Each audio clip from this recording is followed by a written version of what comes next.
Further, अगर ये currency appreciate होनी हो तो ये 30 से कितनी हो गई, से 20 और मे 10। इसका इम्पैक्ट इंपोर्टर एक्सपोर्टर पे ऑपोजिट होगा, कोई डिस्कस करने वाली बात है इसमें नहीं। Now I am moving further, which is very important topic for the day is in short बताइए क्या एप्रिसिएशन लेवल। अब डॉलर पहले 170 से अगर ये 50 हो जाए तो हम कहते हैं हम स्ट्रांग हो गए। मैम वो बोल रहा है इस एफडीआई की बड़ा risk, foreign exchange, political stability, there are many other factors. Export तो सब मिलेगी, बॉर्डर सेफ, वेपन्स कितने, सिक्योरिटी कितनी, सब पे डिपेंड करता है। America is becoming stronger nowadays. एक अगर उस हमारे पास वेपन है स्ट्रॉन्गर हम किससे पंगा ले रहे हैं, अमेरिका किसके बराबर स्ट्रॉन्ग होना है। वो फिर आएगा तो सही है, तो सही टीम में हमारे आएंगे, हम क्यों नहीं आ पाएंगे, लेकिन बस वही है कितनी एफडीआई हमें इनवाइट करते हैं, हम कितने प्रोडक्शन करते हैं।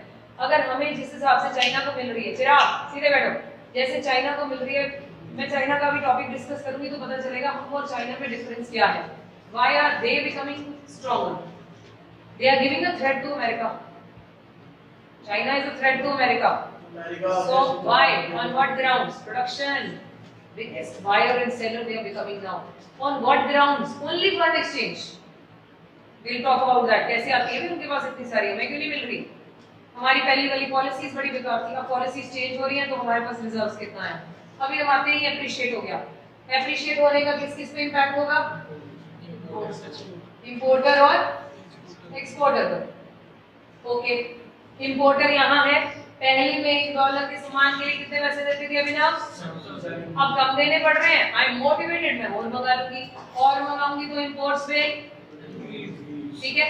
पहले फॉरेन वाले 7 पैकेट चिप्स लेते थे तो कितने देते थे, अब कम चिप्स बाय करते हैं तो सेम, वो हमारे से कम सामान, आरुषि वो हमारे से कम मंगाएंगे तो फिर हमारे एक्सपोर्ट कम हो जाएंगे।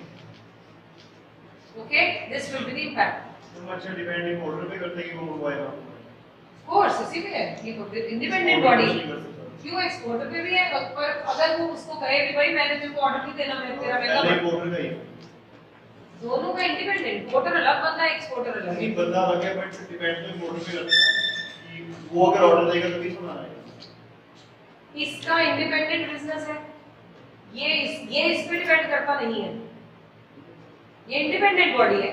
मैं एक्सपोर्टर हूँ, आप इंपोर्टर हो, आपने डिसीजन लेना है कि फॉरेन से इंपोर्टेड गुड्स मंगाऊं कि ना मंगाऊं बेचने के लिए। मगर मैं मंगवाऊंगा ही नहीं, क्या करेंगे, मैं अपनी प्रोडक्शन करके भेज रही हूँ, मैं यही सामान लेके क्यों बेचूंगी। Exports are those goods which are produced within my country and sold abroad. मैंने बनाई, तो मैं अगर अब्रॉड से ऑर्डर ही ना आए ऑफ कोर्स वही तो, फिर ये इस पे नहीं डिपेंड कर रहा, ये ऑर्डर पे डिपेंड करता है। नहीं, कहाँ कंफ्यूजन कर रहे हो, दोनों अलग बात है। वो सेम पार्टी ना, वो दो कंट्रीज के साथ पार्टी अलग है, कोई भी कंट्री के हिसाब से दोनों बातें अलग है। हां, ये सेम कंट्री की बात जो करो और सेम कंट्री की बात तो मैं सेम कंट्री की बात कर रही हूं, अमेरिका लो, हम डॉलर से बात कर रहे हैं। अब ये इंपोर्टर है, इसने देखा भाई सवेरे उठ के कि यार कमाल हो गई, तो मुझे सस्ता सामान मिल रहा है फॉरेन से, चलो मंगा लेता हूँ। ये मंगा के अपनी दुकान पे बेचता है।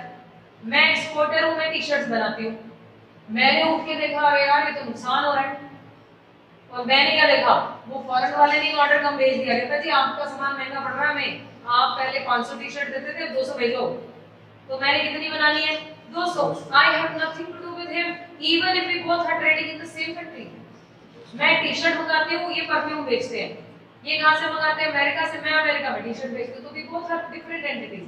आई am not depending upon him कि मंगाएगा तो मैं फिर कुछ दूंगी। Got it? श्योर? अभी है कंफ्यूजन, अभी क्लियर नहीं हुआ? ओए उठ जा। हाँ जी, हाँ, मतलब इधर से इंपोर्ट कर रहे हैं और इधर लगा रहे हैं। अरे भाई तुम्हें इंपोर्ट सस्ता पड़ गया लेकिन ये खरीद नहीं रहे आप।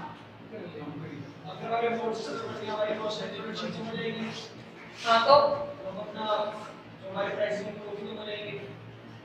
प्राइस पे तो कुछ डिपेंड ही नहीं कर रहा, डिपेंड तो फॉरेन एक्सचेंज पे कर रहा है। बड़ा वो मतलब के प्राइसेस भी तो तुम ये कहना चाहते हो वो बंदा अपना प्रॉफिट निकाल लेगा और बेच देगा, अरे भाई ये तो इंडिपेंडेंट केस है, यही कह रहे हो ना, यहाँ से कॉस्ट बचा लेगा, फिर वो सेम प्राइस पे भी अगर देगा तो बेच, वो दे दे, मैंने की प्रॉब्लम है। हम तो जनरल ओवरऑल बात कर रहे हैं ओवरऑल जब भी कभी एप्रिसिएशन होगी एक्सपोर्ट कम कर पाते हैं। रोज सुबह उठकर एक्सपोर्टर जरूर देखते हैं इंपोर्टर एक्सपोर्टर, भाई आज नुकसान हो रहा है कि फायदा, क्योंकि prices are fluctuating. Who will be happy this time? Importer. Depreciation हमारी कंट्री के लिए अच्छी नहीं है, लेकिन एक्सपोर्टर बड़ा खुश होता है सुबह उठ के कि मैंने फायदा हो गया, मैंने तो ऑर्डर ज्यादा आएंगे, क्योंकि फॉरेन वालों को हमारा सामान सस्ता लगेगा, कंट्री के तो लिए ज्यादा अच्छा ऑर्डर होगा। देंगे। कंट्री के लिए कंट्री अच्छा के होगा। लिए अच्छा भी होगा और बुरा भी। अच्छा होगा फॉरेन एक्सचेंज आएगी, सोल्यूशन मिल गया। बुरा होगा रिजर्व्स ज्यादा जा रहे हैं, सामान ज्यादा जा रहा है हमारे संग यहाँ से। हाँ बट अभी चीज तो सेम ही रहेगी ना, तो फिर हम आगे अपना डॉक्टर एक्सपोर्टर अपने प्राइसेस तो चेंज करेगा ना, जैसे बेटे हम एक इंडिविजुअल केस की बात कर रहे हैं कि अगर हम वो बंदा इंपोर्ट करे और सस्ता मिले, इस केस में बात कर रहे हैं। आप इंडिविजुअल एंगल मत लीजिए, क्योंकि अपनी डिस्क्रिप्शन क्या है क्या नहीं, जनरल ओवरऑल ये क्या होगा, दिस विल फॉल। ओके, अब एक और बात, हमें फॉरेन करेंसी आती कहाँ से है? फॉरेन से आती कितना है भाई एनडीए, उसको सोचना पड़ता है इंपोर्ट से। इंपोर्ट से आती है एक्सपोर्ट से? एक्सपोर्ट से भी get foreign currency, right? How do we get the supply of foreign currency? Through export. One. दूसरा एफडीआई, यस। तीसरा टूरिज्म। चौथा यूनिलैटरल ट्रांसफर्स, फॉरेन से आते होंगे ना पैसे यहाँ लोगों को, वो भी आती हैं। So these are the sources of foreign exchange, जहाँ से आते हैं। हम पे किस में करते हैं? डॉलर से। कहाँ करना पड़ता है हमें पे?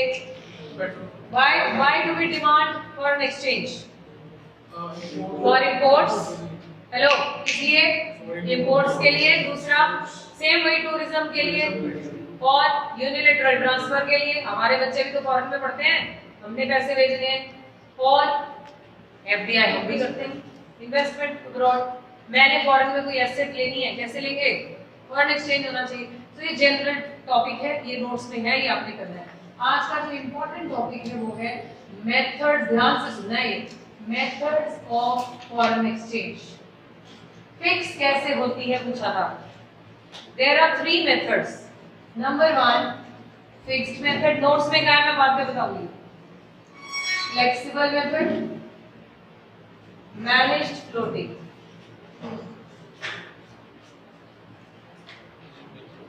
Okay, we will start with fixed, जो कौन फॉलो करता है? China. Floating method is followed by Cambodia, Indonesia, वो सब, ये नाइजीरिया, वो ये फॉलो करते हैं। ये अभी हम डिस्कस नहीं कर रहे हैं, हम बात कर रहे हैं फिक्स इशू। फिक्स नाम से पता चल रहा है, fix exchange rate. Very important question paper में अगर आता है तो यही है। फिक्स्ड एक्सचेंज रेट का मतलब फिक्स है।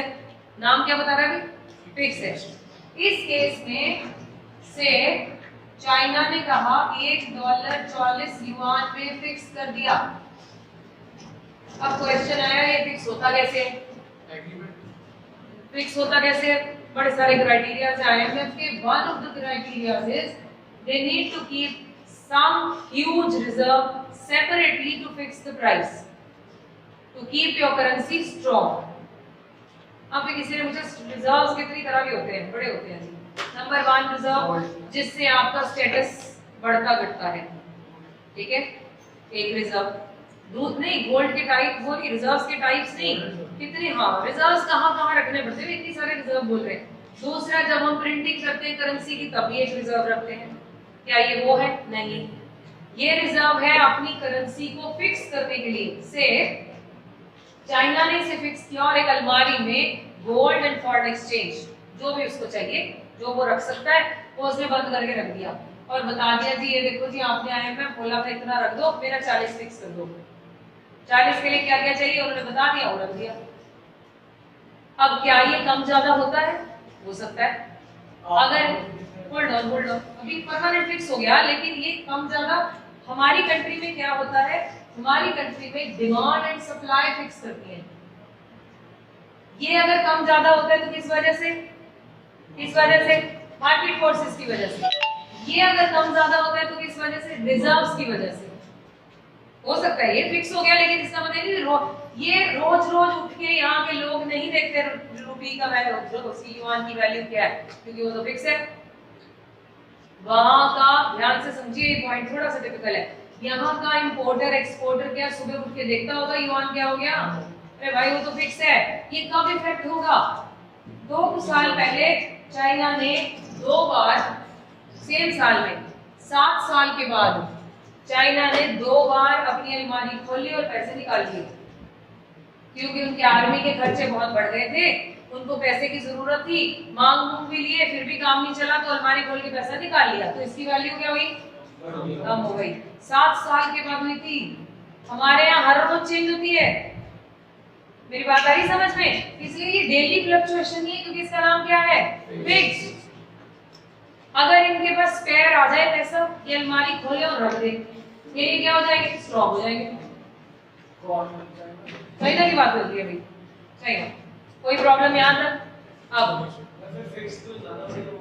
ज्यादा बढ़िया है ऑफ कोर्स, लेकिन उनके लिए जिनके पास रिजर्व है, अपने को रिजर्व नहीं है, या तो है ही। हाँ डिपेंडेंट है। और हम तीसरी बार चेंज करके यहाँ आए हैं, हम ये भी रह चुके हैं, हम ये भी रह चुके हैं, फिर हम यहाँ आए। आप कभी भी बदल सकते हैं आपका मूड, इसमें क्या प्रॉब्लम है? आपको लगा कि अब हमारे रिजर्व हो गए इकट्ठे, चलो भी आप फिक्स मेथड अडॉप्ट करेंगे, लेटर ही देनी होते, हमारा क्राइटेरिया होती कितने रखनी है, हमने इतना फिक्स करना है, हो सकता है क्यों नहीं, लेकिन उसके लिए चाहिए क्या? Huge reserve. It's all the story of reserve. कितने एसेट किसी के पास है, बस उसी की मैनिपुलेशन है, राइट? अब इधर वापस आते हैं। फिक्स कर दिया, इसके फायदे क्या है? नंबर 1, जब बिजनेसमैन ने, चाहे वो इंपोर्टर है चाहे एक्सपोर्टर, सुबह उठकर रचता ये नहीं देखना कि करेंसी की वैल्यू कितनी होगी कितनी नहीं, वो अपना सारा ध्यान कहाँ लगाएगा? बिजनेस करने में।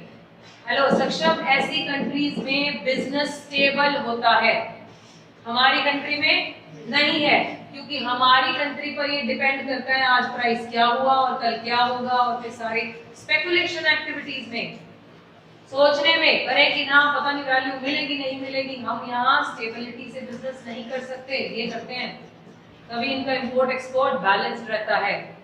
1 बेनिफिट। सेकंड बेनिफिट, क्योंकि इन्होंने इतनी सारा पैसा रिजर्व दिखाया अलमारी में पड़ा है, फॉरेन इन्वेस्टर ने जब सोचना है, ध्यान से सुने, फॉरेन इन्वेस्टर जो बैठा है वो सोच रहा है एफडीआई कहाँ करूं, इंडिया जाऊं कि चाइना जाऊं, तो उसने ध्यान दिया इनकी अलमारी में पैसे हैं, इनके पास दिया हुआ पैसा सेफ रहेगा, क्योंकि इसके पास चुकाने के लिए कुछ रिजर्व। तो पहली प्रायोरिटी कौन होगा? Second priority they may think about us. Okay, ठीक है। ऊपर से इनको इसलिए भी फायदा है, they have Republican of China, single party, strong political system, जो हमारे यहाँ नहीं था, वो भी एक वीक पॉइंट था। इसीलिए एफडीआई हमें पिछले कितने सालों से नहीं मिलती थी। चाइना का सारा प्रोडक्शन 85% एफडीआई पे चलता है। बहुत होती है, अपना पैसा कितने लग गया? सिर्फ प्रोडक्शन में एफर्ट लग रही है, एम्प्लॉयमेंट मिल रही है, तो favourite destination is China for FDI. तभी तो China is becoming a threat to America, which I discussed.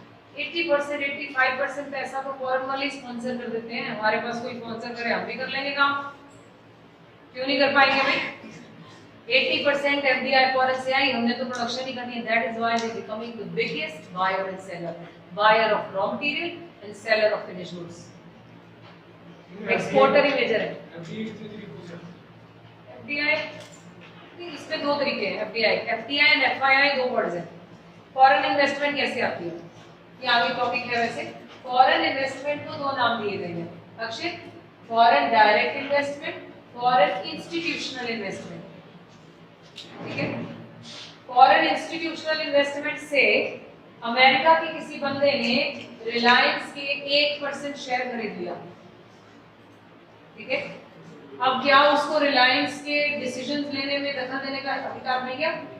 नहीं, वो सिर्फ उनके प्रॉफिट एंड लॉस का 1% का पार्टनरशिप होगी उसकी, यही है ना, शेयर होल्डर होते हैं।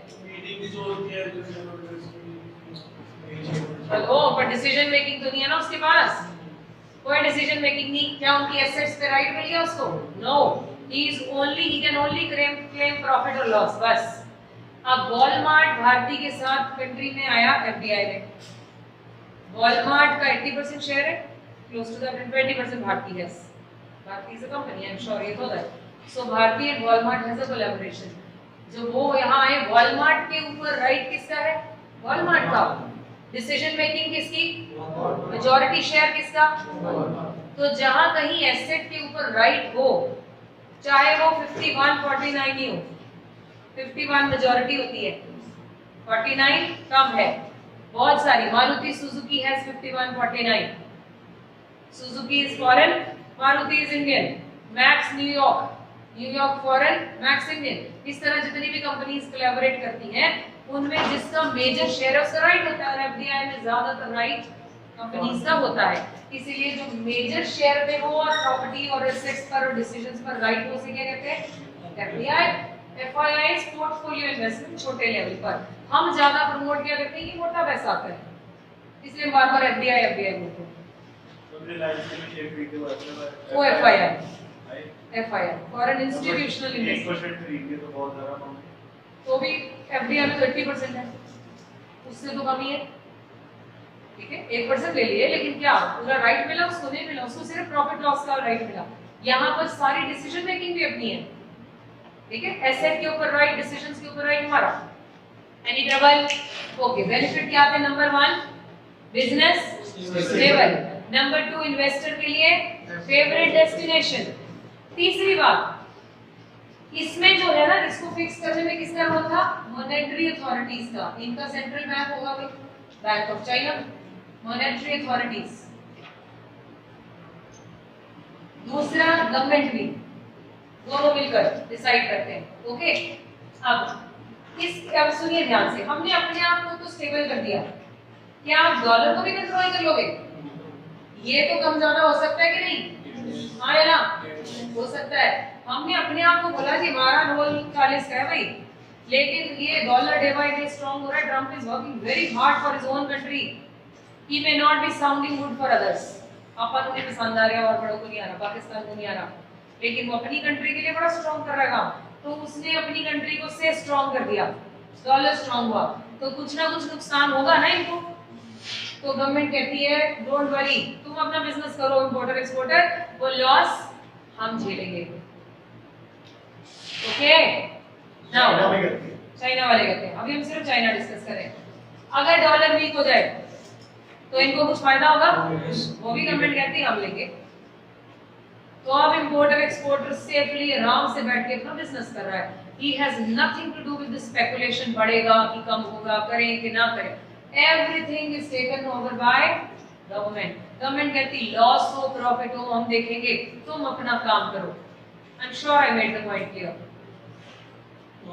जैसे यूएस और सबसे बड़ा कंट्री रहता है, और उनको फिर चाइना का भी ना सब कैसे? क्यों नहीं हो सकता? अगर China accumulation of foreign exchange और उनकी गवर्नमेंट स्ट्रांग, वो ही सारे फैक्टर्स अगर ये फुलफिल करता, तभी तो बोल रही हूं इसको थ्रेट है, क्योंकि they are becoming the biggest buyers and sellers. Weapons में, मिसाइल्स में, आर्मी में दे हैव वंडरफुल आर्मी। तो इट मींस जितने क्राइटेरियाज हैं उनमें ज्यादातर ये मीट कर रहे हैं। हम भी उसी रेस में, कौन कितना निकलता है पता नहीं। अब हो क्या गया, मोदी के आने के बाद ये जो फेवरेट डेस्टिनेशन थी, दिस बिकेम दी बराबर लेवल पर हमने कंपटीशन दे दिया। पिछले 4 साल में हमें इतना टीआई आया जो शायद पिछले 15 साल में नहीं आया। वो आया कहां से? कटोगे इनसे। इनकी ग्रोथ रेट, जीडीपी कम हो रही है, इनका जीडीपी इस टाइम 4% कुछ है। दे क्लेम समथिंग एल्स, इनका नेट पे डेटा ट्रू नहीं होता, ये झूठ लिखते हैं सारा। एक हमारी ग्रोथ रेट 8% है, we are also giving a threat to them, right? Border पर ही नहीं, अदरवाइज आल्सो। क्यों? बिकॉज वो एफडीआई जो इनको मिलनी थी वो कहां चैनलाइज होगी? किस वजह से? Just because of the strong government and good relations amongst other people, जो हम जिसको घूमना कहते हैं। He is making relations with other countries, और उसकी वजह से वो क्या है, वो countries are supporting them, supporting us. हमें फॉरेन एक्सचेंज मिल रहा है, अब हम उस पे प्रोडक्शन करेंगे। प्रोडक्शन करेंगे तो क्या होगा? जीडीपी बढ़ेगी, ग्रोथ रेट बढ़ेगी। और वो फॉरेन डायरेक्ट इन्वेस्टमेंट किस फॉर्म में आई? फॉरेन एक्सचेंज में, that is also included. But investor तो फिर भी फिक्स भी प्रेफर करेगा। मेरा पहली प्रेफरेंस वही है, लेकिन अगेन कौन सी ग्रोइंग कंट्री है, आप किस कौन से शेयर में पैसा लगाते हो? जो ग्रो कर रहा है, बस ऐसी कंट्री होती है। कौन सी कंट्री पे पैसा लगता है? ग्रो कर रहा है। इंडिया के साथ रिलेशन सारी कंट्रीज क्यों बनाना चाह रही हैं? because they know we are growing. We have a benefit that we have young people. एक तो पॉपुलेशन ज्यादा जो डिमांड करने के लिए, ऊपर से कोई कौन सी यंग पॉपुलेशन जो किसी और के पास नहीं है. So these are the positive point. China ने वो वन चाइल्ड नॉर्म के चक्कर में गड़बड़ कर ली. अब जो उसकी पॉपुलेशन इस टाइम है वो कमाने वाली नहीं है, खाने वाले ज्यादा है. क्योंकि उस टाइम के वो जो 10 साल, तुम बातें करो बेटा, बाहर जाके कर लो, we will not disturb you. One child norm ने क्या किया, अगले 15 साल तक तो वो झेलेंगे. क्यों? एक बच्चा हुआ. अब इस टाइम पर घर में डिपेंडेंट होंगे ज्यादा, कमाने वाले कम. हमारे अभी भी 2 बच्चे तो चल ही रहा था काम, तो कम से कम शेयर हो रही है.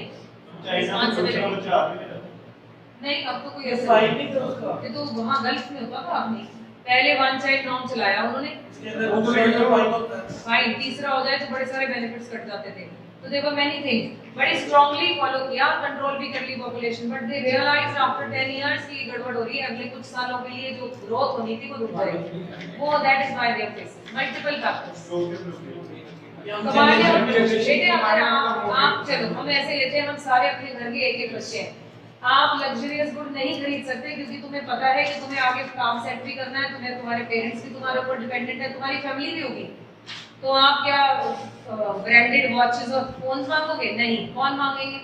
जिनकी फैमिलीज में डिवाइड हो जाएगा काम. 2 बेटे होंगे या 2 बच्चे होंगे, बेटा बेटी डिवाइड हो गया, फिर इसका बर्डन यहाँ पर एक पे ही आ गया बर्डन. कमाने वाले हैंड्स कितने काम, खाने वाले सब. डिपेंडेंसी. Got it? 1. इस केस में कौन फिक्स करता है? Demand and supply. टाइम हो गया, ये हम कल स्टार्ट करेंगे.